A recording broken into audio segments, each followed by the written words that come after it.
அனைவருக்கும் வணக்கம். இன்றைக்கு நமக்கு ஒரு முக்கியமான தலைப்புல இந்த ப்ரோக்ராமை ஆர்கனைஸ் பண்ணியிருக்கோம்.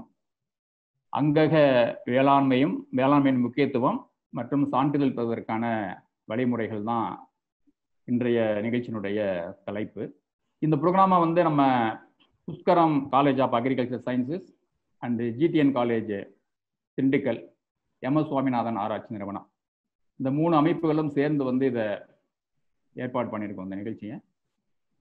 இந்த நிகழ்ச்சிக்கு சிறப்பு விருந்தினராக விதை சான்றளிப்பு மற்றும் அங்கக சான்றளிப்பு துறையினுடைய அந்த இயக்ககம் கோயம்புத்தூர்ல இருக்கு. அந்த துறையினுடைய இயக்குனர் இன்றைய நிகழ்ச்சியினுடைய கருத்தாளராக பங்கேற்கிறார். தற்பொழுது நம்முடைய சிறப்பு விருந்தினரை பற்றிய ஒரு சிறிய அறிமுகத்தை புஷ்கரம் காலேஜ் ஆஃப் அக்ரிகல்ச்சர் சயின்ஸுடைய முதல்வர் அவர்கள் வழங்குவார்கள். He started his career as agriculture officer at Trichy. He has served as a personal assistant agriculture to collector of Thiruvannamalai district, and he was the director of Agmark, and he was director of Watershed Development Board, Karur, and he also served as joint director of agriculture at Pudukottai and deputy director of agriculture, Chennai. I request our resource person, Mr. M. Subbiya sir, to take over the session. மதிப்பிற்குரிய இந்த கருத்தியல் நிகழ்ச்சியில் பங்கு கொண்டு சிறப்பித்துக் கொண்டிருக்கும் நமது புதுக்கோட்டை புஷ்கரம் வேளாண்மை கல்லூரி நிர்வாகம் மற்றும் எம்எஸ் சுவாமிநாதன் ஆராய்ச்சி நிறுவனத்தார்கள் மற்றும் இங்கு ஆர்வத்தோடு பங்கு கொண்டிருக்கும் இளம் இயற்கை நல விரும்பிகள், அறிவுசால் நண்பர்கள், இயற்கை பண்ணையத்தை போற்றும் நண்பர்கள் அனைவருக்கும் இந்த இனிய காலை பொழுதில் எனது அன்பான வணக்கத்தை தெரிவித்துக் கொள்வதில் மிக்க மகிழ்ச்சி அடைகிறேன். மனித சமூகத்திற்கு இந்த அங்கக வேளாண்மை என்பது ஒரு புதிய பொருள் அல்ல, விஷயம் அல்ல.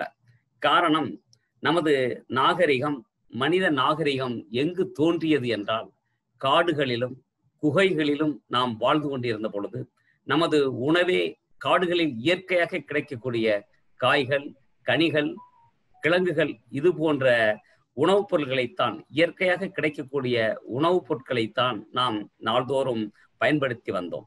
அதை அடுத்து காடுகளிலும் குகைகளிலும் இருந்து நாம் ஆற்றங்கரை நாகரிகத்துக்கு வரும் பொழுது அங்கு விவசாயத்தை கற்றுக்கொண்ட மனிதன் அங்கும் அவன் இயற்கை சார்ந்த விவசாயத்தை தான் அவன் மேற்கொண்டான். அதன் மூலம் இயற்கை சார்ந்த உணவுப் பொருட்களை அவன் உட்கொள்ள வேண்டிய நிலைமையில் இருந்தான்.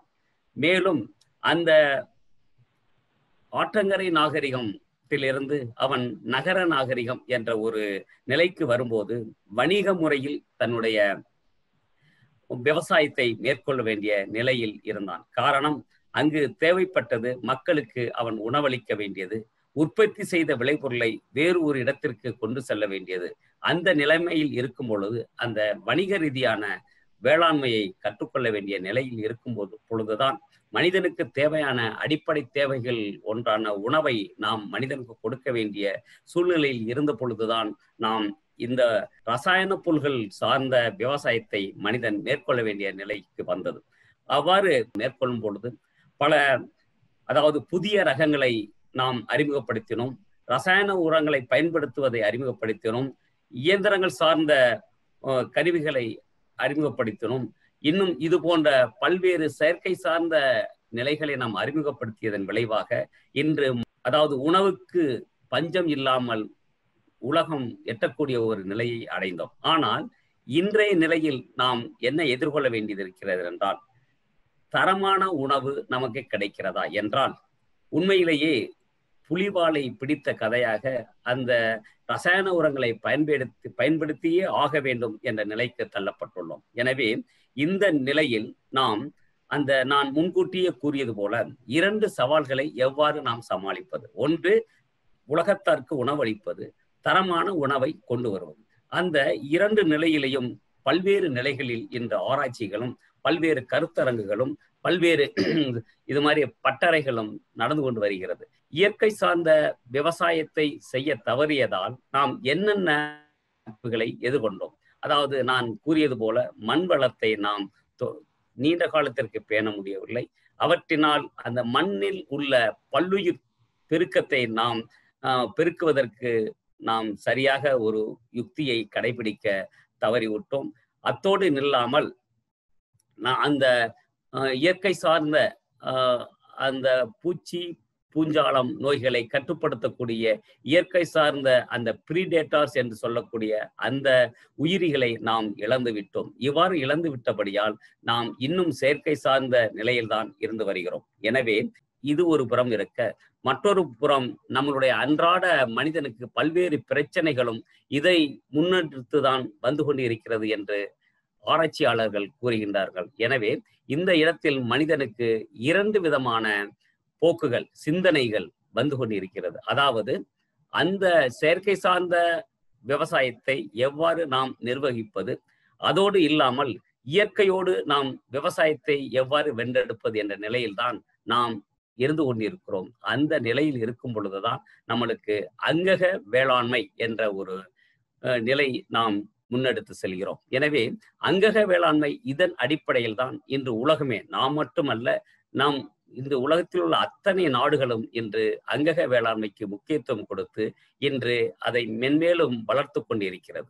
அந்த அங்கக வேளாண்மை என்று சொல்லி வரும்போது 2 விதமான நிலைகள். ஒன்று உற்பத்தியாளர், அங்கக வேளாண்மை உற்பத்தியாளர்கள், மற்றொன்று அங்கக வேளாண்மை விளைபொருட்களை பயன்படுத்துவோர், நுகர்வோர்கள் என்ற 2 நிலைத்தன்மை நாம் இருக்கிறோம். எனவே இந்த இடத்தில் அங்கக வேளாண்மை என்றால் என்ன, அவற்றை பயன்படுத்தும் போது நுகர்வோர்கள் அந்த அங்கக வேளாண்மையினுடைய பொருள்களை எவ்வாறு கண்டறிவது என்ற 2 நாம் தெளிவுபடுத்த வேண்டியவர்களாக இருக்கிறோம். அங்கக வேளாண்மை என்பது இயற்கை சார்ந்த பொருள்களை கொண்டு வேளாண்மை செய்வது, பயிர் சாகுபடி செய்வது, நம் பண்ணையிலேயே கிடைக்கக்கூடிய பொருள்களை கொண்டு நாம் விவசாயம் செய்வது இயற்கை சார்ந்த விவசாயம், அதாவது அங்கக பண்ணையம் என்று பொருள். அப்படி என்றால் நம்மளுடைய பண்ணையில் கிடைக்கக்கூடிய இலை, தழைகள், சாணம், மாட்டுச்சாணம், ஆட்டுச்சாணம், இன்னும் அசோஸ்பைலம், பாசோபாக்டீரியா, இது போன்ற பொருள்களை கொண்டு விவசாயம் செய்வது இயற்கை பண்ணையம். அத்தோடு மண் வளத்தை பெருக்குவதற்கு நாம் எடுக்கக்கூடிய நிலைகள், அதாவது மண் வளத்தை பெருக்குவதற்கு அந்த பசுந்தாள் உரங்களை பயிரிடுதல், பயிர் சுழற்சி முறைகளை பின்பற்றுதல், பல்வேறு பயிர்களை நாம் பயிரிடுதல் போன்ற நிலைகளை நாம் மேற்கொள்வது அங்கக பண்ணையத்தினுடைய மற்றொரு அம்சமாகும். அதோடு இல்லாமல் பயிர் பாதுகாப்பிற்கு, அதாவது பயிர் பூச்சி பூஞ்சாலிலிருந்து பாதுகாப்பிற்கு நாம் பயன்படுத்தக்கூடிய பொருட்கள் என்னென்ன, அவை அங்ககத்தன்மை வாய்ந்தவையாக இருக்க வேண்டும். நம்மளுடைய முன்னோர்கள் வேம்பு சார்ந்த பொருட்களையும் பூண்டு, இஞ்சி போன்ற சார்ந்த பொருட்களையும் பயன்படுத்தி பயிர்களில் வரக்கூடிய பூச்சி பூஞ்சால நோய்களை கட்டுப்படுத்துகின்றனர். இவ்வாறு ஒவ்வொரு இடத்திலும் அவை அறுவடை செய்த பின்னும் மக்களுக்கு, நுகர்வோர்களுக்கு சென்றடையும் வரை உள்ள நிலைகளை நாம் நிலைகளில் நாம் பயன்படுத்தும் அத்தனை பொருள்களும் அங்ககத்தன்மை கொண்டதாக இருக்க வேண்டும். இந்த முறைக்கு பெயர்தான் it is not a product, it is a process of production of agriculture products அப்படின்னு சொல்லக்கூடிய நிலைதான் அங்கக பண்ணையம் ஆகும். இந்த அங்கக பண்ணையத்தில் இன்று நாள்தோறும் நமக்கு பல்வேறு அமைப்புகளும் பல்வேறு இளம் தலைமுறையினரும் இந்த அங்கக பண்ணையில் இன்று கவனம் செலுத்தி வருவது மிக்க மகிழ்ச்சி அடைக்கக்கூடியதாக இருந்து வருகிறது. எனவே அங்கக பண்ணையத்தை எவ்வாறு நாம் மேற்கொள்வது?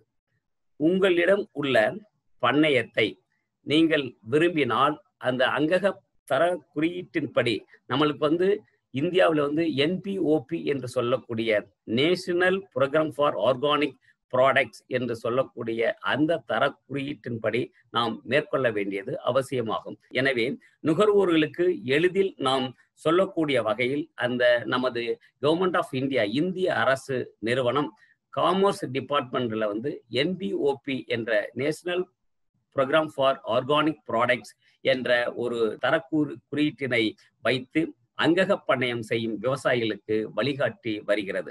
அதன் விவரத்தை தற்பொழுது நாம் வீடியோல நாம் பார்க்க போறோம். அங்கக வேளாண்மையின் முக்கியத்துவம் என்ன? அதாவது பயிர் வளர்ச்சிக்கு தேவையான உரங்கள், தட் இஸ் தழைச்சத்து, மணிச்சத்து, சாம்பல் சத்து போன்ற மேக்ரோ நியூட்ரியன்ட் உரங்களும் மைக்ரோ நியூட்ரியன்ட் உரங்களும் நம்மளுக்கு வந்து காண கிடைக்கிறது, மண்ணிலே இருக்கிறது.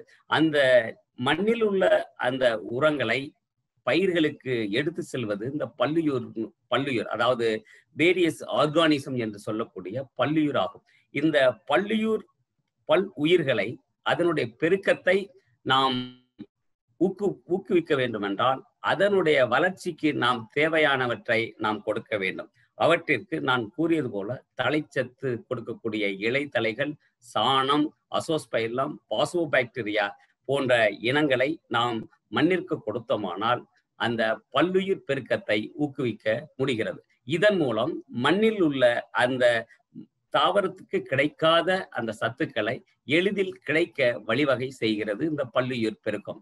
இது மட்டுமல்லாமல் இது மண்ணிற்கு கீழே, மண்ணிற்கு மேலே என்று சொல்லக்கூடிய, நான் முன்கூட்டியே சொல்லியது போல பூச்சி பூஞ்சாலம், அதாவது பயிர்களை தாக்கக்கூடிய பூச்சிகளை இயற்கையாகவே அவற்றை கட்டுப்படுத்துவதற்கு எதிர் உயிரிகள், நன்மை செய்யும் பூச்சிகள் நாம் வயல்களிலே பார்க்கிறோம். விவசாயிகள் வந்து வயலுக்கு போகும்போது நெல் வயல்களில் பார்த்தோமானால் பல தட்டான் பூச்சிகளும் ஊசி தட்டான்களும் பறந்து கொண்டு இருக்கும். இவற்றுடைய வேலை என்னன்னாக்க, அங்கே இருக்கக்கூடிய பல்வேறு தீமை செய்யும் பூச்சிகளை அவை தனக்கு உணவாக பயன்படுத்துகிறது. எனவே இந்த அங்கக வேளாண்மை செய்வதன் மூலம் மண்ணிற்கு கீழ் உள்ள பல்லுயிரினுடைய பெருக்கத்தையும் மண்ணிற்கு மேலுள்ள நன்மை செய்யும் பல்லுயிர் பெருக்கத்தையும் நாம் அதிகப்படுத்த முடிகிறது. இரண்டாவது, சுற்றுப்புற சூழலை பாதுகாக்கிறது. நாம் அங்கக வேளாண்மை, இயற்கை வேளாண்மை பயன்படுத்தும் போது இது மாதிரி செயற்கை தன்மை கொண்ட ரசாயன பொருட்களை பயன்படுத்துவதனால் ஏற்படும் பின் விளைவுகளை, அதாவது நச்சுத்தன்மை வாய்ந்த பின் விளைவுகளை நாம் எளிதில் கட்டுப்படுத்தி சுற்றுப்புற சூழலை பாதுகாத்து மக்களுக்கு வாழக்கூடிய தகுந்த சூழலை உருவாக்க முடிகிறது. இதனால் பயிர் வளர்ச்சியும் மேலும் நல்ல விதமாக வளர்கிறது. 2. மூன்றாவது, இயற்கையோடு இணைந்த வேளாண்மை. நாம் மனிதன் வந்து இயற்கையோடு இணைந்த வேளாண்மை இது வந்து ஊக்குவிக்கிறது. 4வது, மண் வளம் மற்றும் மண் நலனை பாதுகாக்கிறது. 5வது, பயிர் சுழற்சி முறை பின்பற்றப்படுகிறது. நான் கூறியது போல பசுந்தாள் உரங்கள், ஊடு பயிர்கள், கம்போஸ்ட் உரங்களை இடுவதால், இந்த மூடாக்கு செய்யும் பணியை மேற்கொள்வதாலும் இந்த மண்ணின் வளம் மேலும் பாதுகாத்து அந்த பல்லுயிர் பெருக்கத்தை நாம் அதிகப்படுத்துவதனால் நம்மளுடைய பயிருக்கு தேவையான ஊட்டச்சத்துக்களை எளிதில் நாம் பயிர்களுக்கு கிடைக்க வழிவகை செய்கிறது. சரி, இப்போ இப்படிப்பட்ட அங்கக வேளாண்மையை நாம் மேற்கொள்ளும் போது நான் ஒரு தனிநபர், நான் யாரை வந்து அங்கக வேளாண்மையை வந்து நான் செய்யறேன், அதுக்கு எனக்கு வழிகாட்டுங்க, அதுக்கு நான் என்ன செய்ய வேண்டியது அப்படின்னு கேட்டீங்கன்னாக்க, இந்திய அரசுல காமர்ஸ் டிபார்ட்மெண்ட்ல NPOP, அதாவது APEDA, agriculture and processing food products export authority என்று இருக்கக்கூடிய நிறுவனத்தின் மூலம் அங்கீகரிக்கப்பட்ட NPOP, national programme for organic production என்ற தரத்தின் அடிப்படையில் வந்து வழிகாட்டுதலுடைய அடிப்படையில தமிழ்நாட்டில் வந்து அங்கக சான்றளிப்பு துறை கோயம்புத்தூரை தலைமையிடமாக கொண்டு செயல்பட்டு வருகிறது. இந்த துறை 2007ஆம் ஆண்டு முதல் இங்கு செயல்பட்டு வருகிறது. இதனுடைய நோக்கம் என்னன்னாக்க, நான் 1 அங்கக வேளாண்மை வந்து ஊக்குவித்தல், அங்கக வேளாண்மை ஊக்குவிக்கும் அதே சமயத்தில் சான்றளிப்பு பணியையும் மேற்கொள்ளுதல் என்ற 2 விதமான பணிகளை செய்து வருகிறது. அது எதன் அடிப்படையிலனாக்க, agricultural and processed food products export development authority என்ற நிறுவனத்தின் மூலம் அப்பிடா NPOP-னுடைய தர சான்றிதழின் அடிப்படையில வந்து நாம் வந்து அந்த சான்றளிப்பு பணிகள் மேற்கொள்கிறோம்.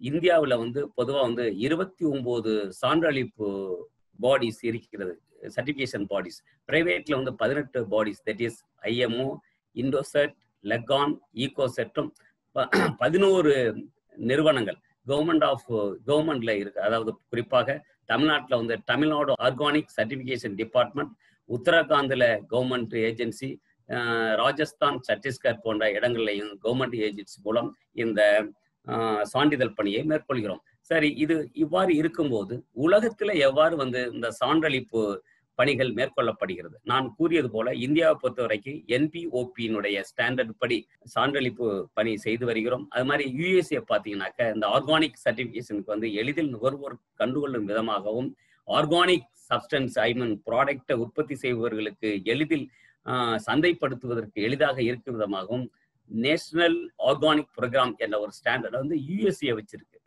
அது மாதிரி ஜப்பான்ல பார்த்தீங்கன்னாக்க ஜப்பானீஸ் அக்ரிகல்ச்சரல் ஸ்டாண்டர்ட்ஸ் என்ற ஒரு தர ஸ்டாண்டர்டை ஜப்பான் வச்சிருக்கு. இந்த யுஇ கண்ட்ரிஸ், அந்த யூரோப்பியன் கண்ட்ரிஸ் வந்து யூரோப்பியன் யூனியன் என்ற ஒரு ஸ்டாண்டர்ட்ஸை வச்சிருக்கு. ஆக இந்த அங்கக சான்றளிப்பு பணி என்பது நம்ம மட்டும் நான் செய்யல, இது உலகத்துல இன்றைக்கு வந்து இருக்கக்கூடிய நிலையை பயன்படுத்தி உலக அத்தனை நாடுகளும் இவ்வாறு சான்றளிப்பு பணியை செய்து வருகிறது.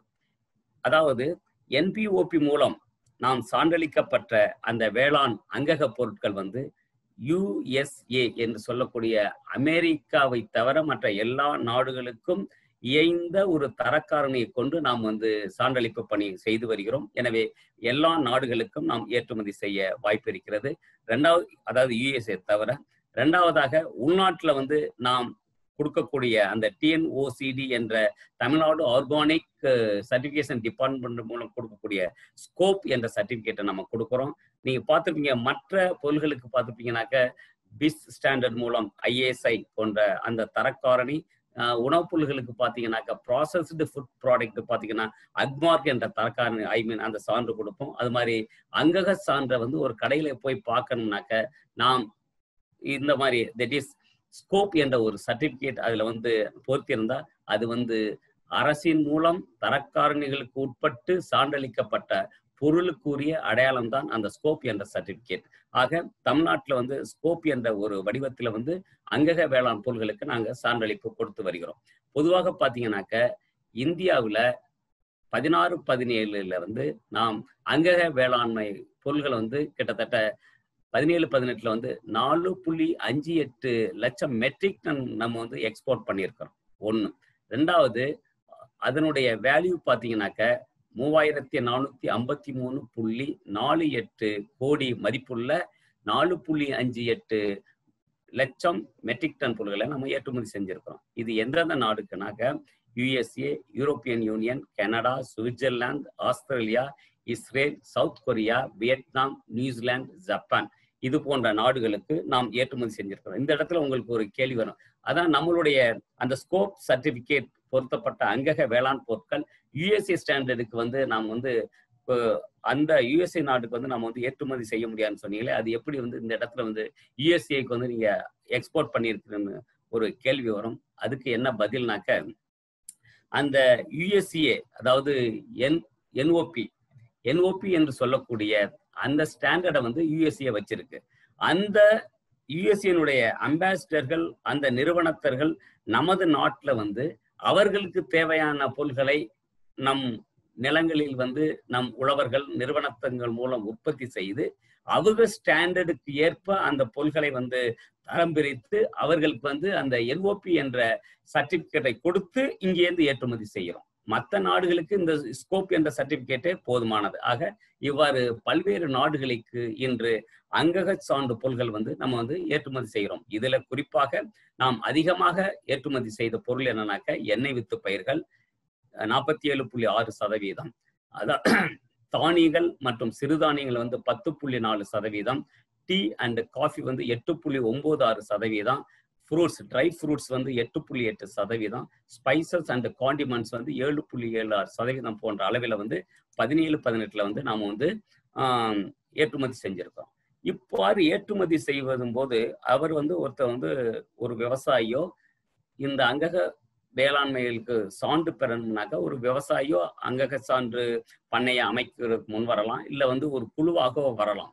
அப்படின்னாக்க அவருடைய ஃபர்ஸ்ட் வந்து அந்த ப்ராசஸுக்கு வந்து நாங்கள் வந்து முன்னெடுத்து சொல்றோம். அதாவது அந்த அங்கக பண்ணையுடைய நிலம் வந்து எவ்வாறு இருக்க வேண்டும், அந்த அங்கக பண்ணையத்துல வந்து என்னென்ன வழிமுறைகளை பின்பற்ற வேண்டும் என்று நான் பின்னாடி வரையில சொல்றேன். ஆக அதனால் விளைவிக்கப்பட்ட அந்த நிலத்தில் விளைவிக்கப்பட்ட விளைபொருள்களை இது அங்கக சான்று குறியீடுகளுக்கு உட்பட்டு உள்ளதா என்பதை ஆய்வு செய்வதற்காக நமது இந்தியாவில் கிட்டத்தட்ட வந்து ஒரு 20 லெபார்டரிஸ் வந்து இன்னைக்கு வந்து அங்கீகாரம் செய்யப்பட்டுள்ளது. நம்ம தமிழ்நாட்டில் இந்த ஒரு 4 இடத்துல இருக்கு. That is Noval analytical laboratories Hosur, SGS India private limited Chennai, Chennai Metex lab private laboratory Chennai, இந்த stellar testing centre private limited Chennai என்ற 4 இடத்துல வந்து நாம வந்து இந்த அங்கக விளைபொருட்களை வந்து ஆய்வு செய்வதற்கு வசதிகள் செய்யப்பட்டுள்ளது.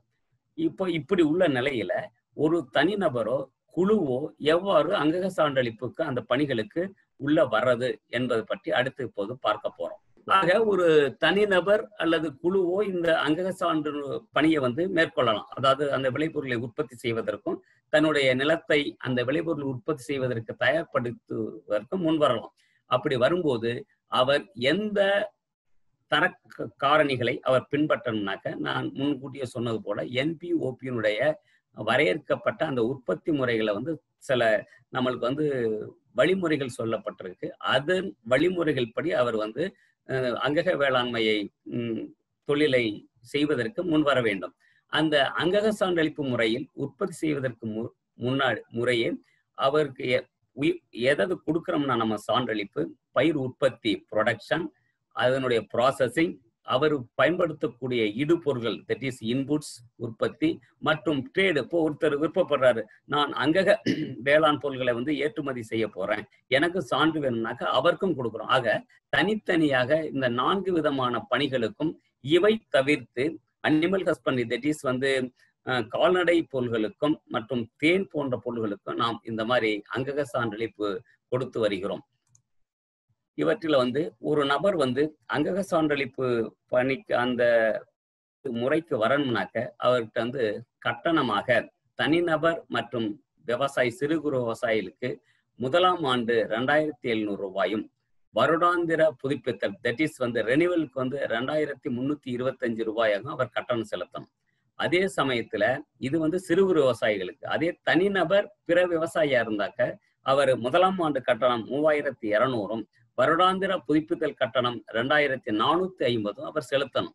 இது மாதிரி நான் முன்னாடியே சொன்னது மாதிரி ஒரு குழுவா பதிவு செய்யணும்னாக்க முதலாம் ஆண்டு வந்து 7200, வருடாந்திர புதுப்பித்தல் கட்டணமாக 3450 அவர் செலுத்த வேண்டும்.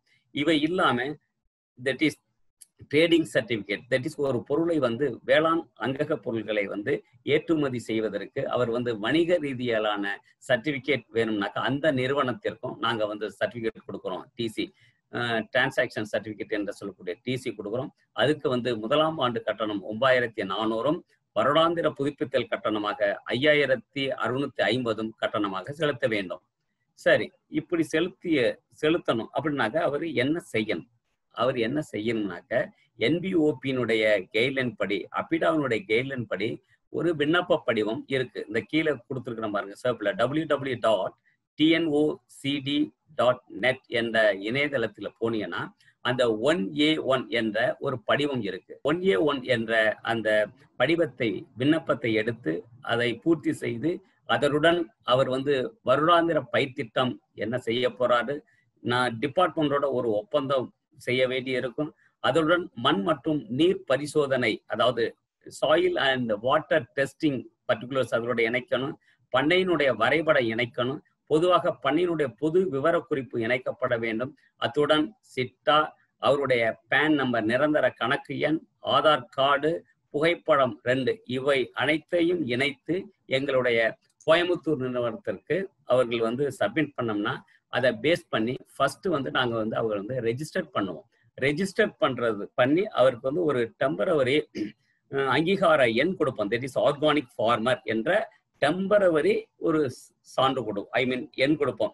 இன் ஃபியூச்சருக்கு வந்து அவர் வந்து நம்ம பேரே சொல்ல வேண்டாம், ஊரே சொல்ல வேண்டாம், அந்த கடவு எண்ணை மட்டும் சொன்னாவே போதும். தட் இஸ் 466 அப்படின்னாக்க ஒரு ஃபார்மர் அப்படிங்கிற அடிப்படையில் நாங்கள் வந்து ஒரு கடவு எண் கொடுக்குறோம். அதன் அடிப்படையில் பதிவு செய்து அந்த அப்புறம் வந்து விண்ணப்பங்களை சரி பார்க்குறோம். சரி பார்த்த பிறகு அதில் நான் முன்கூட்டியே சொன்னது போல அனைத்து இணைப்புகளும் சரியாக இருக்கிறதா அப்படிங்கிற இருக்கிற பட்சத்தில் அவருக்கு வந்து கவர்மெண்ட் ஆஃப் இந்தியானுடைய இணையதளமான ட்ரேஸ்நெட் என்ற அந்த இணையதளத்தில் வந்து அந்த ஃபார்மரை பதிவு செய்யணும். பதிவு செய்த பிறகு எங்களுடைய இன்ஸ்பெக்டர் அந்த விவரங்களை எடுத்துக்கொண்டு பண்ணைக்கு நேரில் ஆய்விற்கு செல்வார். பண்ணையில போய் என்ன பார்ப்பார்னாக்க, அவரு அதாவது அங்கக விவசாயம் செய்யணும்னாக்க, வேளாண்மை செய்யணும்னாக்க முதல்ல வந்து 1ஆம் ஆண்டுலேயே வந்து அவர் ஆரம்பிக்கலாம். முதல்ல வந்து அவர் வந்து மற்ற விவசாய நிலங்களிலிருந்து இவர் எந்த அளவுக்கு தூரம் இருக்கிறாரு, குறைந்தது 3 மீட்டர் ஆச்சும், அதாவது இன்ஆர்கானிக் செயற்கை முறையில் செய்யக்கூடிய விவசாய நிலங்களுக்கும் இயற்கை முறையில் செய்யக்கூடிய அந்த அங்கக வேளாண் பண்ணையத்திற்கும் குறைந்தது 3 மீட்டர் இடைவெளி இருக்கிறதா?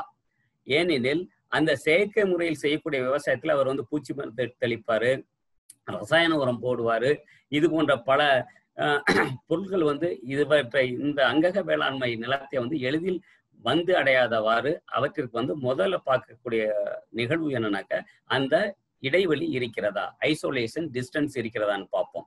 2வது, அந்த பண்ணை முழுவதும் அவர் வந்து எங்களுடைய இன்ஸ்பெக்டர் வந்து நடந்து சென்று அங்கே வந்து உயிர்வெளிகள் ஏதாச்சும் இருக்கா?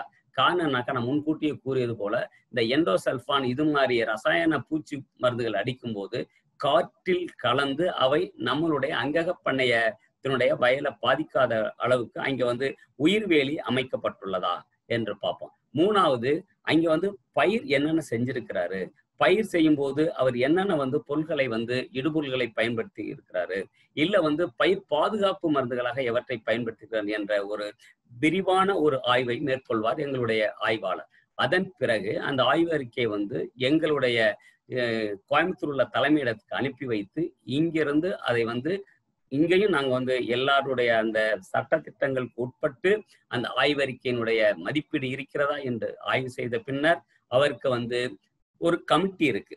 அந்த கமிட்டியில வந்து இந்த பண்ணையத்தினுடைய நிகழ்வுகளை வந்து அப்ரூவலுக்காக அனுப்புவோம். அந்த கமிட்டி யாராருனாக்க, விதை சான்றளிப்பு துறை இயக்குனர், தமிழ்நாடு வேளாண்மை பல்கலைக்கழகத்தில் உள்ள எக்ஸ்டென்ஷன் எஜுகேஷன் டிபார்ட்மெண்ட்ல ப்ரொஃபஸர், அப்புறம் வந்து சீடு தமிழ்நாடு பல்கலைக்கழகத்தினுடைய விதை துறையினுடைய தலைவர், இவங்க 3 பேரை கொண்ட ஒரு கமிட்டி இருக்கிறது.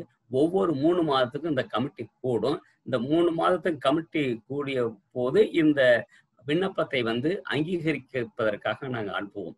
அந்த கமிட்டியினால் அங்கீகரித்த பின்னர் அந்த விவசாயிக்கு வந்து விவசாயத்தினுடைய விவரங்களை அந்த மத்திய அரசினுடைய ட்ரேஸ்நெட் என்று சொல்லக்கூடிய அந்த இணையதளத்துல வந்து ஏற்றி அவருக்கு வந்து ஸ்கோப் என்ற ஒரு சர்டிபிகேட்டை வழங்குவோம். இதுதான் இதனுடைய இது. இந்த நான் கூறியது போல, அதாவது அந்த தரங்கள் என்னென்ன அடிப்படையில வந்து நாங்கள் வந்து தரக்காரணிகளை கொண்டு நாங்கள் வந்து ஆய்வு செய்யறோம்னாக்க, அவர் அந்த விவசாயி இந்த பயிர்கள் மற்றும் ரகங்கள் தேர்வு செஞ்சிருக்கிறாரு, அந்த நில அமைப்பு எப்படி இருக்கு, அவர் வந்து அதாவது டைவர்சன், அதாவது இதுவரைக்கும் அவர் வந்து செயற்கை முறையில ரசாயன உரங்களை பயன்படுத்தி செய்யக்கூடிய விவசாயி இருந்திருப்பாரு, இப்பொழுது வந்து இயற்கை முறைக்கு வருவாரு, அவர் எவ்வளவு காலம் வந்து இது வரைக்கும் வந்திருக்கிறாரு, இல்ல இதுதான் புதுசா அப்படின்னு பார்ப்போம்.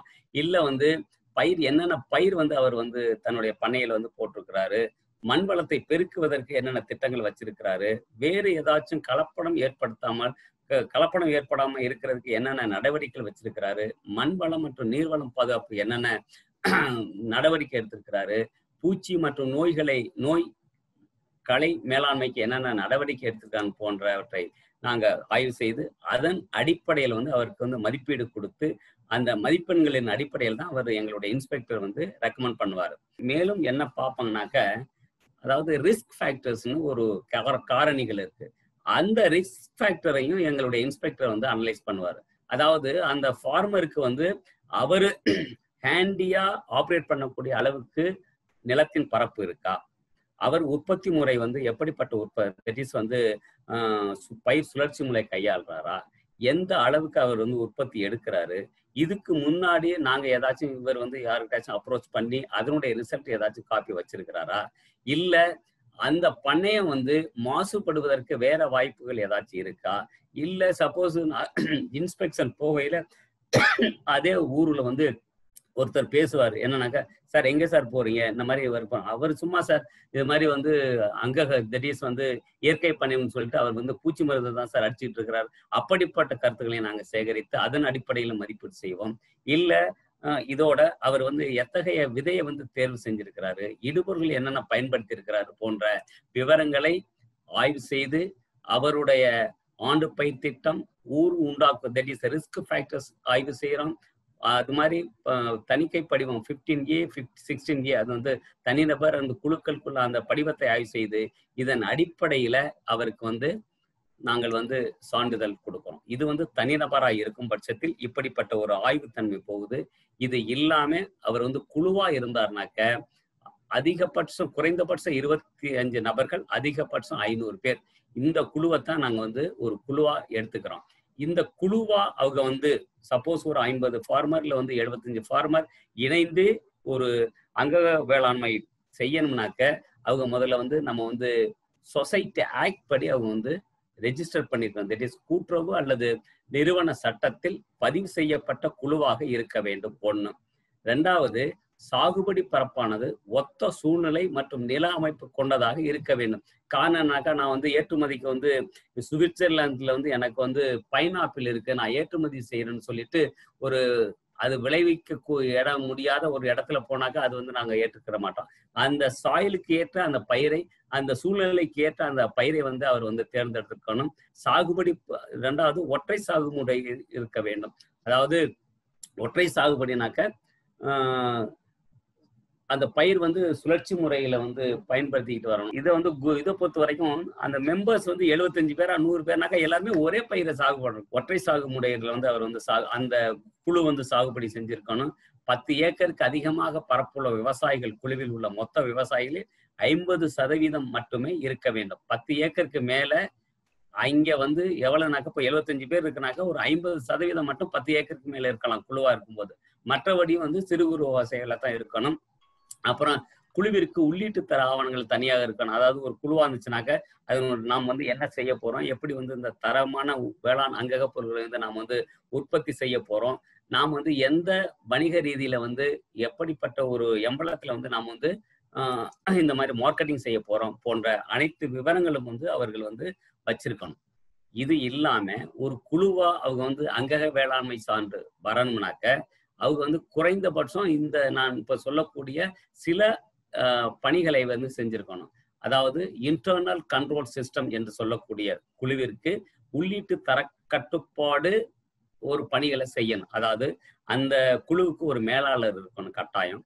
அந்த குழுவில் உற்பத்தி செய்யக்கூடிய பொருள்களை வந்து மதிப்பீடு செய்வதற்கு ஒரு மதிப்பீட்டாளர், அப்புறம் ஒரு கம்ப்யூட்டர் ஆப்ரேட்டர், அது இல்லாம குழு கள ஆய்வாளர், இது எல்லாமே வந்து கட்டாயம் இருக்கணுங்க. கீழே உள்ளது அதாவது இந்த மேலாளர், மதிப்பீட்டாளர், விவசாயி, இவங்க எல்லாருமே வந்து இவங்க தான் சேர்ந்து அந்த அந்த பண்ணையில் விளைவிக்கக்கூடிய பொருள்களுக்கு தன்மையை வந்து நிர்ணயிக்கக்கூடிய ஒரு குழுவா செயல்படுவாங்க. இது இல்லாம கள அலுவலர் நம்மளுக்கு தேவைக்கு ஏற்ப கிடங்கு மேலாளர், கொள்முதல் மற்றும் இதெல்லாம் வந்து நம்மளுக்கு தேவையானதான் வச்சுக்கலாம், அப்படி இல்லாட்டி விட்டுறலாம். அடுத்து சப்போஸ் அவங்க வந்து ரெஜிஸ்டர் பண்ணிட்டாங்க, நாங்க வந்து ஸ்கோப் சர்டிபிகேட் கொடுத்துட்டோம், அவங்க என்னென்ன பதிவேடுகள் அங்க பராமரிக்கணும், அந்த குழு நில வரைபடம் 75 பேர் இருக்கிறாங்கனாக்கா அவங்களுடைய நிலங்களுடைய வரைபடம் வந்து அங்க வந்து ஆர்கனைஸ் பண்ணியிருக்கணும். அந்த ஆபீஸ்ல வந்து NPOP, national programme for organic ப்ராடக்ட்ஸினுடைய கையேடு வந்து அவங்க வந்து வச்சிருக்கணும். நான் சொல்லக்கூடிய வந்து இன்டர்னல் குவாலிட்டி சூப்பர்வைசர், அந்த ICS மேனேஜர், இது சம்பந்தமான மேனுவல்ஸ் இருக்கணும். அந்த NPOP-னுடைய அனைத்து கையேடுகளும், பொது தரகர்களுடைய பற்றிய விவரம், குழு பதிவு ஆவணம், பயிற்சி பதிவேடு, அனைத்து அலுவலர்களின் தற்குறிப்பு மற்றும் சுய மதிப்பீட்டு அறிக்கை, தடை நடவடிக்கை பதிவேடு, சேர்தல் மற்றும் நீக்குதல் பதிவேடு, குழு பதிவேடு, கொள்முதல் மற்றும் விற்பனை பதிவேடு, கிடங்கு பதிவேடு, குழுவில் உள்ள அனைத்து விவசாயிகளின் விண்ணப்பம், ஒப்பந்தம், நில ஆவணம் மற்றும் நீர் பரிசோதனை விவரம் மற்றும் ஆய்வறிக்கைகள், இது போன்ற விவரங்களை வந்து ஆவணங்களை வந்து அந்த குழுவில் வந்து பராமரிக்கணும். சரி, பராமரிச்ச பிறகு அவர்களுக்கு வந்து நாங்க வந்து எவ்வாறு வந்து சான்றிதழ் கொடுக்குறோம் அப்படின்னாக்க, ஃபர்ஸ்ட் சொசைட்டி ஆக்ட்ல இருக்கணும் சொன்னது மாதிரி அவங்க விண்ணப்பத்தை வாங்கி நாங்க வந்து ட்ரேஸ்நெட்ல வந்து பதிவு செஞ்சு ஒரு வந்து கடவு எண் கொடுக்குறோம். தட் இஸ் வந்து ஒரு நம்பர் கொடுக்குறோம், பாஸ்வேர்டு ஒன்று கொடுக்குறோம்.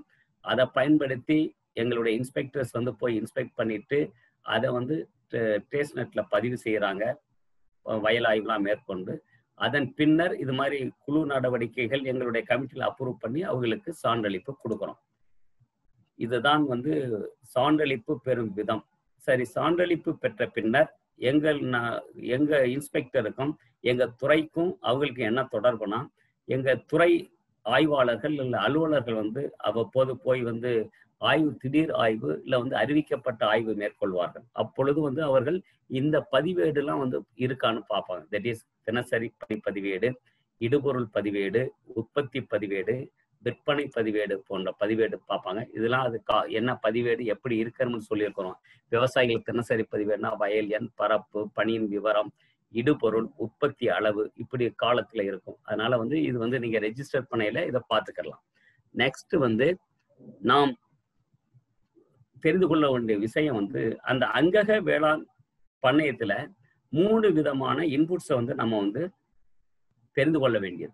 அதாவது அந்த வேளாண் உற்பத்தி பொருள்களுக்கு, அங்கக வேளாண்மை பொருள்களுக்கு உற்பத்தி செய்யும் போது என்னென்ன அனுமதிக்கப்பட்ட பொருள்கள் நாம் வந்து பயன்படுத்தலாம் அப்படின்னு பார்த்தீங்கன்னா, நான் கூறியது போல சாணம், அந்த இயற்கை சார்ந்த தழை உரங்கள், இது போன்ற பொருள்களை வந்து நீங்களா பயன்படுத்திக்கலாம். இன்னொன்னு பார்த்தீங்கன்னா, தடை செய்யப்பட்ட இடுபொருள்கள் ஒரு 2-3 அது ஒரு குரூப் இருக்கு. தட் இஸ் 3வது சொல்றேன். அது என்னன்னாக்கா கட்டாயம் பயன்படுத்தவே கூடாது. குறிப்பாக நம்ம வந்து இப்போ விவசாயிகள்லாம் என்ன செய்வாங்கனாக்கா, புகையிலை சாரை வந்து எடுத்து அதை வந்து பயிருக்கு எடுத்து நான் வந்து பயிர் பாதுகாப்பு செஞ்சேன் அப்படின்னா, அந்த புகையிலை சாறு வந்து புரோஹிபிட்டட், தடை செய்யப்பட்ட இடுபொருள். அந்த புகையிலை சாறு, அந்த சிட்டி கம்போஸ்ட் நம்ம என்ன செய்வோம்னாக்கா, நகரங்கள்ல கிடைக்குது கம்போஸ்ட், அதை கொண்டாந்து நம்ம வந்து போட்டோம்னா வயலுக்கு நல்லா அதனுடைய இது வளம் கூடும்னு சொல்லிட்டு அதை பயன்படுத்தக்கூடிய ஒரு நிலை இருக்கு. அதனால இது போன்ற பொருள்களையோ இல்லை வந்து புரோஹிபிட்டட் சொல்லக்கூடிய அந்த ரசாயன உரங்கள், அது மாதிரி பூச்சிக்கொல்லிகள், பூஞ்சால கொல்லிகள் போன்ற பொருள்கள் எல்லாம் வந்து தடை செய்யப்பட்ட பொருள்கள். இது பற்றி அவங்க தெரிஞ்சிருக்கணும். இது இல்லாம சில பொருட்கள் வந்து ரெஸ்ட்ரிக்டட் இன்புட்ஸ்ன்னு இருக்கு. தட் இஸ் வரையறுக்கப்பட்ட இன்புட். சில பொருட்கள் வந்து அந்த இன்ஸ்பெக்டர் எங்க துறையை கேட்டு இதை பயன்படுத்தலாம். ஃபார் எக்ஸாம்பிள், இப்போ ஒரு ஒரு பண்ணையிலேருந்து நம்ம வந்து சாணம் வாங்குறோம், இல்லை ஒரு பண்ணையிலேருந்து வேற ஏதாச்சும் வாங்குறோம்னாக்க பயன்படுத்தலாமா அப்படின்னு சொல்லிட்டு எங்களுடைய அனுமதி பெற்று அதை பயன்படுத்தக்கூடிய ஒரு நிலை இருக்கு. ஆக அந்த அங்கக வேளாண்மையில வந்து இந்த 3 விவரத்தை வந்து அது வந்து கட்டாயம் தெரிந்து கொள்ள வேண்டியது இருக்கு. இவை பற்றி தெரிந்து கொள்ள வேண்டும்னாக்கா அந்த NBOP-னுடைய கைட்லைன் எங்களுடைய இன்ஸ்பெக்டர்ஸ் வருவாங்க. இந்த பாத்தீங்கன்னா இணைப்புல கொடுத்துருக்கிறோம். தேசிய அங்கக உற்பத்தி திட்டத்தின்படி பயன்படுத்த அனுமதிக்கப்பட்ட இடுபொருட்கள் விவரம், உரம் மற்றும் மண்வள பாதுகாப்பிற்கு என்னென்ன கொடுத்துருக்கிறோம், பயிர் பூச்சி மற்றும் நோய் கட்டுப்பாட்டிற்கு கொடுத்துருக்கிறோம். அடுத்து வந்து அங்கக சான்றளிப்பு துறையில் அனுமதி பெற்ற பின் பயன்படுத்தக்கூடிய இடுபொருட்கள் என்னென்ன, உரம் மற்றும் மண்வள பாதுகாப்பிற்கு பிற படையிலிருந்து வாங்கப்படும் பொருட்கள், உறைந்த இரத்தத்தூள், மாமிசத்தூள் இதெல்லாம் படிச்சு பார்த்தீங்கன்னா தெரியும். அது மாதிரி மண்புழு உரம் அவை கூட என்னன்னாக்கா நம்ம வந்து அங்கீகரிக்கப்பட்ட இதுல தான் வருது. அதாவது நம்மள பர்மிஷன் வாங்கி பயன்படுத்தணும். இவ்வாறு ஒருத்தர் வந்து விண்ணப்பித்து ஆய்வு செய்து கமிட்டியில் அப்ரூவ் பண்ணி அவருக்கு வந்து ஒரு ஸ்கோப் என்ற சர்டிபிகேட் கொடுக்குறோம். இப்ப பாத்தீங்கன்னாக்க செயற்கை முறை விவசாயத்திலிருந்து ஒருத்தர் வந்து உடனடியாக வந்து இயற்கை விவசாயத்துக்கு வந்தாலும் அந்த ப்ராடக்ட் வந்து இயற்கை தன்மை கொண்ட தரக்காரணிகளை கொண்டிருக்காது. அதற்காக என்ன செய்யறோம்னாக்க, நீண்ட கால பயிரா இருந்துச்சுன்னா அந்த கன்வர்ஷன் பீரியட் வந்து 3 வருடங்களாக கொடுக்குறோம். அதுக்கு வந்து என்னன்னாக்கா இந்த சர்டிபிகேட்ல வந்து ஸ்கோப் சர்டிபிகேட் இருந்தா கொடுத்துருக்க பாருங்க, முன்னாடி போங்க. இதுதான் அவர்களுக்கு அளிக்கக்கூடிய ஸ்கோப் சர்டிபிகேட். இதுல பாத்தீங்கன்னா India's national programme for organic production, அதுல வந்து ஃபார் தி ஃபாலோயிங் எதுக்கு கொடுக்குறோம்னா ப்ரொடக்ஷனுக்கு கொடுத்துருக்குறோம். ஸ்டேட்டஸ் பாருங்க, ஆர்கானிக் ஸ்டேட்டஸ்ன்னு இருக்கு. அதுல பாத்தீங்கன்னா எல்லாமே வந்து இது 3 ஆண்டுகள் முடிந்த பிறகு அந்த சர்டிபிகேட், இது அந்த கன்வர்ஷன் பீரியட் முடிஞ்ச பிறகு அவர்களுக்கு கொடுக்குறோம். இது இல்லாம அவர் ஆண்டுலேயே ஸ்கோப்பை பயன்படுத்தலாம். அதுல என்னன்னாக்கா ஃபர்ஸ்ட் இயர்னு கொடுப்போம், organic first year, organic second இயர்னு கொடுப்போம். இது மாதிரி வந்து பல்லுயிருக்குன்னா நீண்ட கால பயிர்க்கா இருந்துச்சுனாக்கா 3 ஆண்டுகளும், அந்த குறுகிய கால பயிர்க்கா இருந்துச்சுனாக்கா 2 ஆண்டுகளும் நாங்க வந்து அந்த கன்வர்ஷன் பீரியடா வந்து வச்சிருக்கிறோம். எனவே வந்து முதல் ஆண்டே நாங்கள் கொடுப்போம். நீங்க வந்து எங்கள்கிட்ட ரெஜிஸ்டர் பண்ணி அப்ரூவ் ஆன உடனேயே வந்து ஸ்கோப் சர்டிபிகேட் கொடுப்போம், பயன்படுத்தலாம். அதுல வந்து நீங்களும் தெரிந்து கொள்ள வேண்டியது, கன்சியூமரும் தெரிந்து கொள்ள வேண்டியது என்னன்னாக்க, முதலாம் ஆண்டு கொடுக்கக்கூடியது ஃபர்ஸ்ட் இயர் கொடுப்போம், செகண்ட் இயர்னு கொடுப்போம். அந்த கன்வர்ஷன் பீரியட் முடிஞ்ச பிறகு அவருக்கு வந்து ஆர்கானிக் ஸ்டேட்டஸ் கொடுப்போம். இந்த ஆர்கானிக் ஸ்டேட்டஸ் முடிந்த பிறகு அவர் வந்து full right to sell his product in the form of organic status. இந்த அங்கக சான்று நாங்க கொடுக்கறதுனால ஒண்ணு வந்து உற்பத்தியாளர்களுக்கு தன்னுடைய விளைபொருளை வந்து அங்கக சான்று விளைபொருள் என்று சொல்லி விற்கக்கூடிய ஒரு வாய்ப்பு கிடைக்கிறது. அதனால் வந்து தன்னுடைய வியாபாரத்தை பெருக்கக்கூடிய வாய்ப்பு இருக்கிறது. அது மூலம் வந்து நான் சொல்லக்கூடிய முன்னாடியே சொன்ன மாதிரி ஏற்றுமதிக்கு வாய்ப்பு இருக்கிறது. உள்ளூர் நம்ம லோக்கல் டொமஸ்டிக் மார்க்கெட்டும் இதை வந்து நம்ம வந்து எடுத்து செல்லலாம். அது மேல வந்து நுகர்வோருக்கு பார்த்தீங்கன்னாக்கா பல சந்தேகங்கள், பல இடர்பாடுகள். அங்கே போய் நல்ல பொருளை எவ்வாறு கண்டுபிடிப்பது, அதுக்குதான் பல தரக்காரணிகள். இப்போ தேன் போனீங்கன்னாக்கா அங்கே வந்து அக்மார்க் என்ற ஒரு பிராண்ட் இருந்துச்சுன்னா அது வந்து கவர்மெண்ட் ஆஃப் இந்தியானால கொடுக்கப்பட்ட தரக்காரணி கொண்ட அந்த டெஸ்டட் அந்த ப்ராடக்ட், தேனோ நெய்யோ இல்லை வந்து எண்ணெயோ இது மாதிரி எடுத்துக்கலாம். இது மாதிரி வேளாண் அங்கக பொருள்களுக்கு தான் நாங்கள் வந்து ஸ்கோப் என்ற ஒரு சர்டிபிகேட்டை கொடுத்து அதை பார்த்து நுகர்வோர்கள் வந்து தன்னுடைய பொருள் வந்து அங்கக வேளாண்மை பொருளா இல்லையான்னு கண்டுபிடிக்கலாம். ரெண்டாவது, இந்த இடத்துல இன்னொரு சிறு விவரத்தை நான் சொல்ல கடமைப்பட்டேன். இது வந்து பெரிய மார்க்கெட்டு இது மாதிரி இடத்துல போகும்போது நம்ம வந்து ஸ்கோப் பயன்படுது. இன்னும் பக்கத்திலே ஒருத்தர் வந்து வெண்டைக்காயோ இல்லை காய்கறியோ இல்லை வந்து ஏதோ பயிரிட்டு செய்யறாருனாக்கா அவர் உண்மையில நம்மளுக்கு தெரியும் அவர் வந்து நல்ல விவசாயி, ஆர்கானிக் தன்மையில வந்து அங்ககத்தன்மையில தான் அவர் விவசாயம் பார்க்குறாருனாக்கா அது நாம் நேரடியாக பார்க்குறோம். அது வந்து அங்கக வேளாண்மை முறையில தான் உற்பத்தி செய்யப்படனா அதுவும் வந்து நாம் வந்து வாங்கி பயன்படுத்தலாம். அதனால வந்து நம்மளுக்கு சாட்டிஸ்ஃபேக்ஷன் இருக்கணும். அது வந்து அங்ககத்தன்மைட்டு. அதோட வந்து முடிப்பதற்கு முன்னால் நான் வந்து இந்த அங்கக பண்ணைய தோட்டங்களை வந்து போய் பார்வையிட்ட போது இவையெல்லாம் வந்து ஒன்று வந்து லெஃப்டில் இருக்கிற வந்து திருநெல்வேலி மாவட்டத்தில் வந்து ஒரு இடம், ரைட்டில் வந்து நம்ம திருப்பூர் மாவட்டத்தில் வந்து அவர் வந்து தென்னை தோப்பு, நெல்லி போன்ற இதை வந்து அங்கக முறையில் வந்து பயிரிட்டு செய்கிறார். இது வந்து அனிமல் ஹஸ்பண்ட்ரி. அவரும் அப்படிதான். அந்த கால்நடை வளர்ப்பு வந்து எந்தவித ரசாயனம் கலந்த பொருட்களை வந்து அவர் வந்து கால்நடை தீவனமாக கொடுக்க மாட்டார். தன்னுடைய நிலத்திலே விளைந்த அங்கக முறையில் வந்து விளைவிக்கப்பட்ட அந்த இதுதான் வந்து அந்த வைக்கோல் மற்ற பொருள்களை வந்து மாடுகளுக்கு கொடுத்து இது மாதிரி வந்து பஞ்சகாவியா தயாரித்து பஞ்சகாவியத்தை வந்து தன்னுடைய விவசாயத்துக்கு பயன்படுத்த நம்ம பார்க்கிறோம்.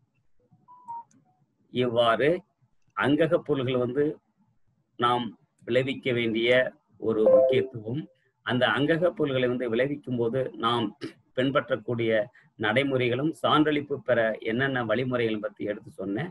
எனவே இந்த வாய்ப்பை எனக்கு நல்கிய MS சுவாமிநாதன் ஆராய்ச்சி நிறுவனத்தாருக்கும் புதுக்கோட்டை புஷ்கரம் வேளாண்மை கல்லூரிக்கும் GTN கல்லூரி திண்டுக்கல் நிறுவனத்திற்கும் என்னுடைய நன்றியை தெரிவிப்பதோடு நான் கூறியவற்றில் ஏதேனும் சந்தேகம் இருந்தால் நம்ம வந்து நிவர்த்தி செஞ்சுக்கலாம். இப்போ ஒரு இந்த ஃபோரத்தில் இந்த இயற்கை இடுபொருட்கள் கொடுக்கறத பத்தி சொல்லியிருந்தீங்க. இது வந்து தனியார் கம்பெனியோட இடுபொருட்கள் கொடுக்கறதுல தனியார் கம்பெனிகளுக்கு அப்ரூவல் மாதிரி ஏதோ ஒன்று இருக்குங்களா சார்? ஒன்றும் இல்லை. இடுபொருளை பொறுத்த வரைக்கும் அங்கக பண்ணையை பொறுத்த வரைக்கும் நாம் தெரிந்து கொள்ள வேண்டியது என்னன்னாக்க நம்ம பண்ணையிலேயே கிடைக்கக்கூடிய பொருள்களை வந்து நம்ம வந்து பயன்படுத்துவதுதான் முதன்மையான ஒரு காரணி. ரெண்டாவது, சப்போஸ் வந்து பக்கத்துல போய் நீங்க வந்து பயன்படுத்தணும் இல்லை நிறுவனத்தை வாங்கணும்னாக்க அவங்க ஆல்ரெடி நம்மளுடைய சர்டிபிகேட் ஹோல்டரா இருக்கணும். சார், நம்ம தென்னை மரம் தோப்பு வச்சிருக்கிறோங்க சார். கடந்த 5 ஆண்டுகளுக்கு மேலாக வந்து நம்ம கெமிக்கல் உரம் யூஸ் பண்றது இல்லைங்க. சோ இப்ப நீங்க சொன்னீங்க 3 ஆண்டுகள் வந்து இது இருந்து முடிஞ்சதுனா தான் நம்ம சர்டிபிகேட் கொடுக்க முடியும் அப்படின்ட்டு. அது எந்த மாதிரி சார் பண்ண முடியுங்க? இப்ப அதாவது இல்ல நண்பரே, நீ உங்கள்கிட்ட வந்து எங்களுடைய ஆய்வாளர்கள் வந்து உங்களுடைய விண்ணப்பத்தின் அடிப்படையில நாங்க வந்து ஆய்வு செய்யும் பொழுது நீங்க 10 ஆண்டுகள் வந்து தொடர்ந்து வந்து ரசாயன உரங்கள் பயன்படுத்தலன்னு ஒரு தன்மை தெரிஞ்சிச்சுனாக்கா வந்து அடுத்த ஆண்டுமே வந்து நம்ம வந்து கொடுக்கக்கூடிய வாய்ப்புகளை வந்து நாங்க மேற்கொள்வோம். சார், ஒருத்தர் கேட்டிருக்காரு, ஆர்கானிக் ஃபார்மிங் பண்ணா உற்பத்தி வந்து குறைஞ்சு போகுங்கிற பயம் இருக்கு அப்படின்னு கேக்குறாங்க சார். ஆமா சார், அதாவது பொதுவா வந்து நம்மளுடைய பயிர் சாகுபடி முறையே வந்து என்னன்னாக்க உற்பத்தியை பெருக்குவது தான். அதுக்காகத்தான் நம்ம வந்து மற்ற பொருள்களை வந்து நம்ம வந்து பயன்படுத்துறோம். பட் நீண்ட காலத்தை பார்த்தீங்கன்னா நான் முதலே சொன்ன வந்து ரசாயன உரங்களை தொடர்ந்து பயன்படுத்துவது அந்த மண்ணினுடைய வளத்தை வந்து மலட்டுத்தன்மைக்கு கொண்டு போயிடும். அதனால வந்து நீண்ட காலத்துக்கு நீங்க பாத்தீங்கன்னா இந்த கன்வர்ஷன் பீரியட் வேணும்னா உங்களுக்கு வந்து கட்டாயம் குறையும் மகசூல். ஆஃப்டர் கன்வர்ஷன் முடிஞ்சு அப்புறம் வந்து ஒரு நிலையான நம்மளுக்கு வந்து மகசூல் கிடைக்கக்கூடிய வாய்ப்புகள் இருக்கு. இந்த இடத்துலதான் நாங்களும் என்ன சொல்றோம்னாக்கா அந்த 3 ஆண்டுகள் வந்து கொஞ்சம் விவசாயி 3 ஆண்டுகளோ இல்ல 4 ஆண்டுகளோ விவசாயிகள் வந்து கொஞ்சம் இதை வந்து மனசுல வச்சுக்கிட்டு தான் வந்து ஆர்கானிக் ஃபார்மிங் வந்து வர சொல்றோம். வணக்கம் சார், மயிலாடுதுறை ஃபார்மர் ப்ரொடியூசர் கம்பெனில இருந்து செல்வம் சார். ஒரு 2500 ஏதோ கட்டணும் சார் சொன்னாங்க. Yes yes. அது வந்து நிலத்தை பேஸ் பண்ணி கட்டுறதா, இப்ப ஏக்கருக்கு 2500 கட்டுறதா, இல்ல அது என்ன ரேஷியோ சார்? இல்ல ஒரு ஃபார்மருக்கு தான், அதாவது சிறு மற்றும் குறு விவசாயில இருந்துச்சுனாக்கா 2700 ரைட்டுங்களா. இந்த கட்டணம் ஓராண்டுக்கு. அடுத்த ஆண்டு வந்து அவர் வந்து ரெனிவல் கட்டணமாக, தட் இஸ் புதுப்பித்தல் கட்டணமாக 2325. சார் சரவணன் பேசுறேன் சார், செஞ்சில இருந்து. சொல்லுங்க சார். சார் இந்த டிஎன்ஓசிடி சர்டிபிகேட் மட்டும் வாங்கிட்டா போதுமா எக்ஸ்போர்ட் பண்றதுக்கு?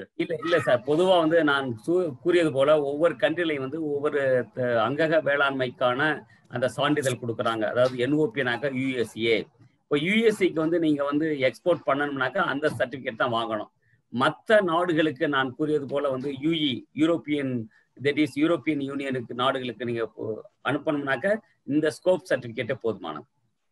சார் மிடில் ஈஸ்டுக்கு பண்றதுக்கு மிடில் ஈஸ்ட்லாம் நம்ம தரக்கார அந்த ஸ்கோப்பே போதுமானது. நான் வந்து கிட்டத்தட்ட 5 ஆண்டுகளா இயற்கை முறையில அகக சான்று வாங்கி நேரடியாக விற்பனை பண்ணிக்கிட்டு இருக்கேன். தொழில்நுட்பம் சர்டிபிகேட்ல எல்லாம் எங்களுக்கு ஒன்றும் இல்லை சார். டைரக்டர்கிட்ட வந்து இயக்குநர்கிட்ட வந்து எங்க பண்ணைக்கு வந்து 26ல் உற்பத்தி ஆணையரே வந்துட்டு போனாருங்க. ஒரு அறிமுகத்துக்காக நான் சொல்லிக்கிறேன். இதுல ஒரு டிமாண்ட்ஸ் என்னன்னா, இப்ப நமக்கு இருக்கிற இடர்பாடுகள் மட்டும் இயக்குநர்கிட்ட பதிவு பண்றோம். அது பண்ணி கொடுத்தீங்கன்னா இன்னும் நிறைய விவசாயிகள் பண்றதுக்கான வாய்ப்புங்க. ஐயா வந்து இயக்குனர் அவர்கள் வந்து, அதாவது இயற்கை விவசாயிகளுக்கு வந்து அடையாள அட்டை கொடுக்குறீங்க. நம்ம ஆர்கானிக் ஃபார்மருங்கிற ஒரு அடையாள அட்டையுமே எதுவுமே இல்லாம இருக்கு. நம்ம பணம் கட்டி சர்டிஃபிகேட் வாங்குறோம். அப்பயே கூட நீங்க 50 ரூபாய் 100 ரூபாய் சேர்த்து வாங்கிட்டு நீங்க கையொப்பமிட்டு எங்களுக்கு ஒரு ஐடி கார்டு மாதிரி விவசாயிகளுக்கு கொடுத்தீங்கன்னா அதை நாங்கள் விற்பனை கொண்டு போறதுக்கு நாங்கள் போற இடத்துல எங்களுக்கு ஒரு வாய்ப்பா இருக்குங்க. எழுதிக்கிறீங்களா? ரெண்டாவது சார், இப்போ நம்ம பதிவு வந்து நம்ம சர்டிஃபிகேட் இதில் வந்து அவங்க ஆய்வு பண்றாங்க, நம்ம பதிவு பண்ணிடுறோம் சார். ஆனால் இந்த ரெவன்யூவில், அதாவது தாலுகா விஓ கிராம லெவலில் வந்து நம்ம பதிவேட்டில் வந்து இயற்கைங்கிறதுக்கு இன்னும் கவர்மெண்ட்ல பதிவு இல்லைங்க. எல்லாருமே ஒரே விவசாய மகசூல் பதிவில் வந்து நம்மளுக்கு தனியாக இன்னும் வரலைங்க. நன்றிங்கய்யா. நீங்க கூறியது போல வந்து ஒரு அங்கக விவசாயம் செய்ய விவசாயிக்கு ஐடி கார்டு கேட்டீங்க, ரைட்டுங்களா? அது வந்து உங்களுக்கு வந்து அந்த ஸ்கோப் சர்டிபிகேட்டே வந்து போதுமானதாக இருக்கும்னு கருதுறேன். இதை பார்த்தீங்கன்னா அந்த ஸ்கோப் சர்டிபிகேட்ல இந்த நான் ஒரு வச்சிருக்கிறேன் கையில, தட் இஸ் சர்டிபிகேட் நம்பர் வந்து ORG/SC/19001718ங்கிறதுல அதுல என்ன போட்டுக்கிறோம்னா, நம்ம கவர்மெண்ட் எம்பளம் போட்டு ஜே மாது சுதன், ராஜபாளையம், விருதுநகர், தமிழ்நாடு அப்படிங்கிற நாங்க இந்த சான்றே உங்களுக்கு போதும். இது வந்து சான்று உங்களுக்கு கொடுக்குறோம், ரைட்டுங்களா? இல்ல நான் பேசிதான் அப்புறம் சொல்றேன். அதாவது தனிப்பட்ட முறையில உங்களுக்கு வந்து ஐடி கார்டு மாதிரி நம்ம வந்து இந்த இது காதுல என்ன கழுத்துல போட்டுக்கிற ஐடி கார்டு மாதிரி நாங்க வந்து அதுக்கான ப்ரொவிஷன் என்பிஓபியினுடைய இதுல வந்து கிடையாது. எங்களுக்கு வழிகாட்டல் படி இதுதான் கொடுக்குறோம். ஒண்ணு. ரெண்டாவது பாத்தீங்கன்னாக்க அதுவும் வந்து நீங்க இன்னொன்னு சொன்னீங்கன்னாக்கா இயற்கை வேளாண்மை நிலங்களை வந்து பதிவு செய்வதற்கு தனி ஒரு காலம் வேணும் அப்படின்னு சொல்லிட்டு அதுக்கும் வந்து அது வந்து அரசு எடுக்க வேண்டிய கொள்கை. நம்ம வந்து இது வந்து எடுத்துக்கிட்டு போறோம். அரசு நீங்க கொடுத்த செய்தியை வந்து அரசுக்கு எடுத்துட்டு போறோம். அது மாதிரி வந்து இந்த மானியம் கேட்குறீங்க. இதுக்கும் வந்து தற்சமயம் வந்து தோட்டக்கலைத்துறையில வந்து அங்கக வேளாண்மை, அதாவது சாகு என காய்கறி உற்பத்தியை ஊக்குவிப்பதற்கு அங்கே வந்து திட்டங்கள் இருக்கிறது. எனவே வந்து உங்கள் அருகில் உள்ள தோட்டக்கலை அலுவலகங்களை அணுகி அந்த மானியத்தை பெற்றுக்கொள்ளலாம்.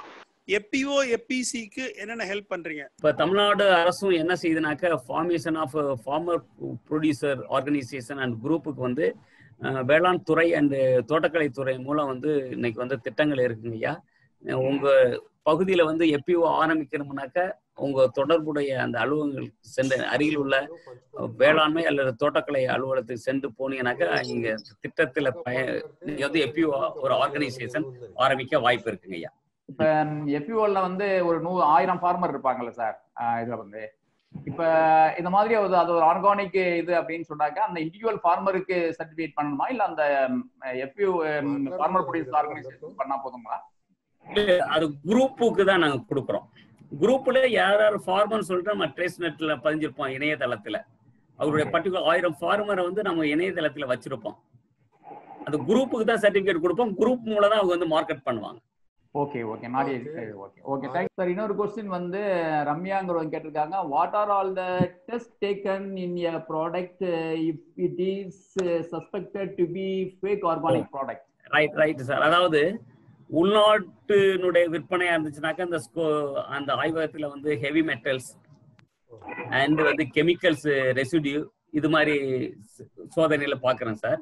சப்போஸ் அவர் எக்ஸ்போர்ட்டுக்கு வேணும்னாக்க அந்த எக்ஸ்போர்ட் அங்க இறக்குமதி செய்வார் என்னென்ன பேராமீட்டரை நீங்க டெஸ்ட் பண்ணி தரணும் அப்படின்னாக்கா அந்த பேராமீட்டரை டெஸ்ட் பண்ணி கொடுக்கணும் நம்ம. அதுக்குதான் அந்த லேப் எல்லாம் கவர்மெண்ட் ஆஃப் இந்தியா மூலம் அங்கீகரிக்கப்பட்ட லேப்லாம் இருக்குங்க. இன்னொருத்தங்க கேட்டிருக்காங்க sir, we need organic seed certification system in Madhya Pradesh MP. We are working with 1500 farmers as the organic producer group also into millet startup, but still government not have the organic seed certification protection system. Kindly reply. நம்ம பொறுத்த வரைக்கும் டிஎன்ஓசிடி வந்து Tamil Nadu organic certification department தமிழ்நாடுல நம்ம work பண்றோம். If needed any clarification needed, please call APIDA. So another question, sir, we are currently doing non-organic farming. If we are converting for organic farming, after how many months we can register? இப்ப பண்றாங்களா? இப்ப நார்மலா பண்ணிட்டு இருக்காங்க. Organic form பண்ணனும்னா எவ்வளவு நாள்ல வந்து உங்களுக்கு ரெஜிஸ்டர் பண்ணணும்னு கேக்குறாங்க. இல்ல சார், இப்பவே பண்ணனாலும் இப்பவே வந்து ரெஜிஸ்டர் பண்ணலாம் சார். இன்னைக்கே பண்ணலாம் அவர்.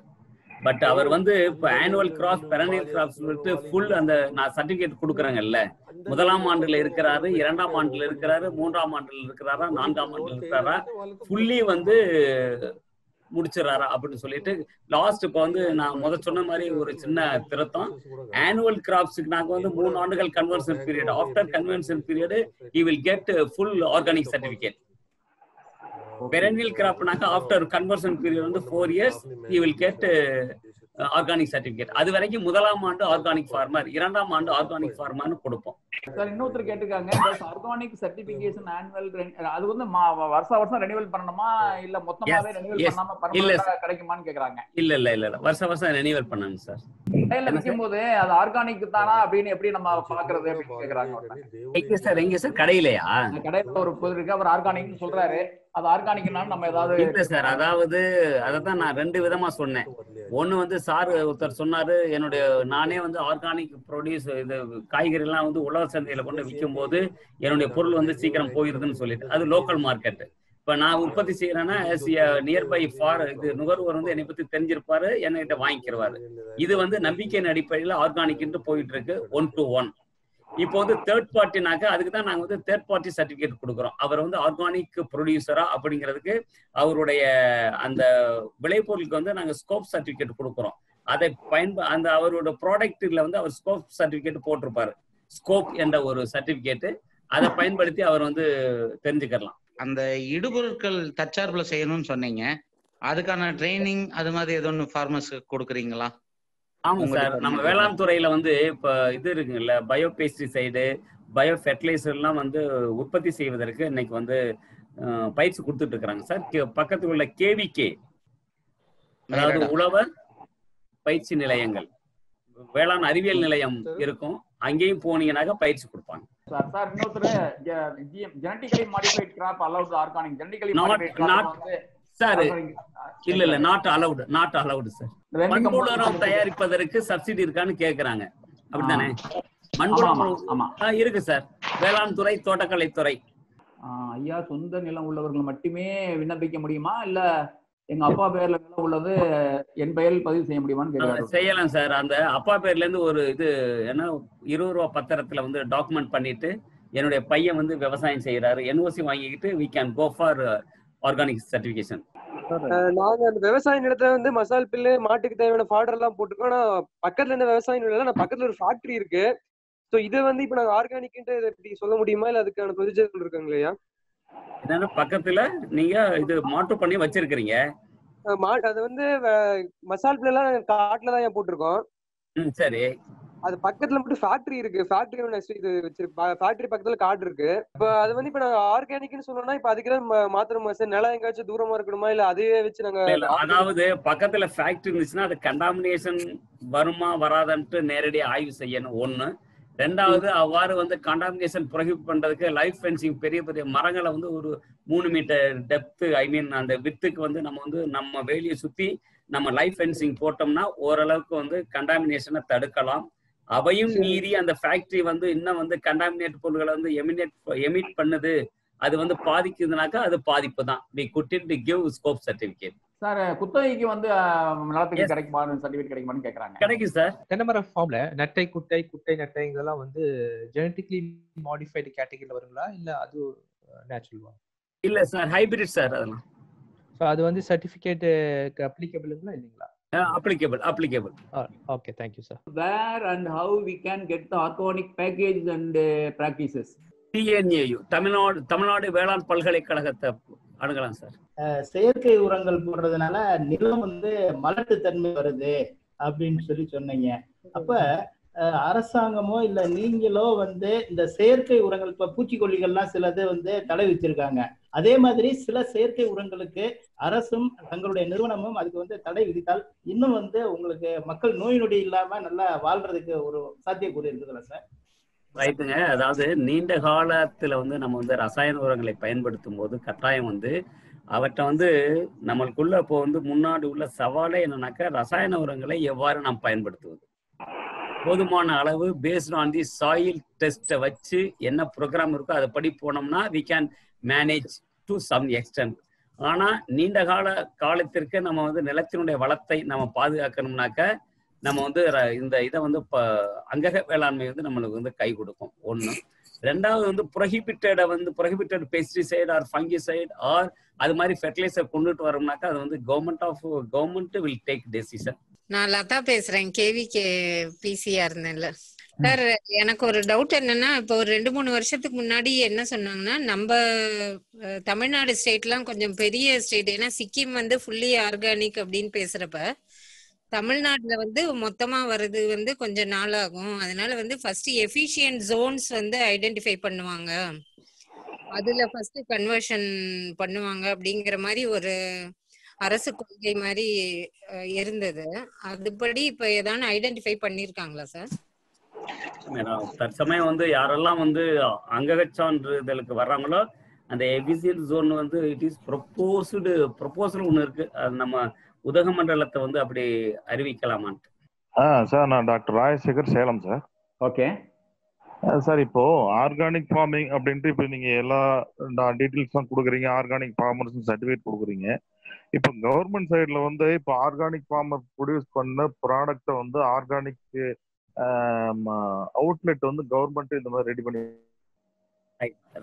நல்ல ஒரு வரவேற்க தகுந்த ஒரு ஆலோசனை சார். ஃபர்ஸ்ட் வந்து நம்ம வந்து அவுட்லெட் வந்து ஓபன் பண்ணுவதற்கு தற்சமயம் வந்து உழவர் சந்தையை வந்து கொஞ்சம் பயன்படுத்தலாமான்னு யோசிச்சுட்டு இருக்கிறோம். ஒண்ணு. ரெண்டாவது வந்து பெரிய நகரங்கள்ல வந்து இது மாதிரி வாய்ப்பு இருக்கா அப்படின்னு சொல்லிட்டு அந்த டிஸ்கஷன் சார். பட் இன்னைய நிலவுல வந்து ஆர்கானிக் ப்ராடக்டை வந்து விற்பனை செய்வதற்கு யாரு ப்ரொடியூஸ் பண்றீங்களோ அவங்களே மார்க்கெட்டிங் ஃபெசிலிட்டிஸ் ஏற்படுத்திக்கிறேன்னு ஒண்ணு. ரெண்டாவது இதுக்கு தான் வந்து நாங்க வந்து எப்பிஓ மூலம் ஆர்கனைஸ் பண்ணாக்க கொஞ்சம் ஈஸியா இருக்கும் அப்படின்னு. ஏன்னா அதுதான் இன்னைக்குள்ள நிலைமை சார். ப்ளீஸ். நான் வந்து வெளியூர்ல இருக்கேன், இன்னொருத்தர் வந்து அதை பண்ணிட்டு இருக்காரு, நாங்க ஆர்கானிக்ல தான் பண்றோம், அதுக்கு நீங்க சர்டிபிகேட் தருவீங்களான்னு கேக்குறாரு. வெளியூர்னாக்கா வெளிநாடுங்களா? வெளியில கொஞ்சம் அவே ஃப்ரம்ன்றாரு அவரு. செய்யலாமே, ஒன்றும் பிரச்சனை இல்லையே, அவரு செய்யலாம். ஓகே. நம்மளுடைய டைரக்டர் வந்து ரொம்ப பொறுமையா அருமையாக உங்களுக்கு ஆர்கானிக் ஃபார்மருடைய அவசியத்தையும் அதுக்கான சர்டிபிகேட் பெறுவதற்கான வழிமுறைகளையும் வந்து சொல்லியிருக்காங்க. நிறைய கோரிக்கைகளும் வந்திருக்கு விவசாயிகள் மத்தியில். கண்டிப்பாக இது வந்து முடிவெல்லாம் நம்முடைய ஆரம்பம் தான். இது மாதிரி டிஸ்கஷன் நம்ம வந்து கண்டினியூ பண்ணுவோம். பேராசிரியர் திவ்யா அவர்கள் முறையாக நன்றி கூறுவார் இப்பொழுது.